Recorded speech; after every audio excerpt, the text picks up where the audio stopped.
रहस्यमय जंगल। रात का समय। पूरा चांद आसमान में है।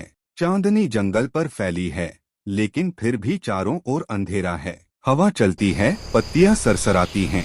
यह एक अंधेरी चांदनी रात थी, जहां रोशनी होते हुए भी डर छाया हुआ था। गांव का किनारा। जंगल के पास एक छोटा सा गांव। घरों की बत्तियां बुझ चुकी हैं। सन्नाटा पसरा हुआ है। गांव के लोग जानते थे, अंधेरी चांदनी रात में जंगल जाग जाता है। रघु लालटेन लेकर कच्चे रास्ते पर चलता है। लालटेन की लौ हवा में कांप रही है। रघु अनजाने डर के साथ जंगल के रास्ते से गुजर रहा था। अचानक आवाज आती है, रघु। रघु। रघु रुकता है, आवाज थी, पीछे लेकिन बुलाने देखता वाला है। कोई नहीं। कोई नहीं।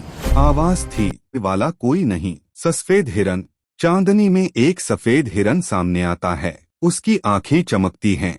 वह जंगल की ओर भागता है, जैसे प्रकृति खुद उसे बुला रही हो। घना अंधेरा। अचानक बादल चांद को ढक लेते हैं। पूरा जंगल अंधेरे में डूब जाता है। रघु घबराया हुआ खड़ा है। रोशनी चली गई और डर बढ़ गया। बरगद का पेड़। चांद फिर निकलता है। रघु पुराने बरगद के नीचे खड़ा दिखाई देता है। चारों ओर सन्नाटा। यह जंगल का सबसे पुराना और रहस्यमय स्थान था। प्रकृति की आवाज। हवा तेज होती है। गूंजती हुई आवाज। जो प्रकृति का सम्मान करता है, वही सुरक्षित लौटता है। रघु आंखें बंद करता है, मन ही मन हाथ जोड़ता है।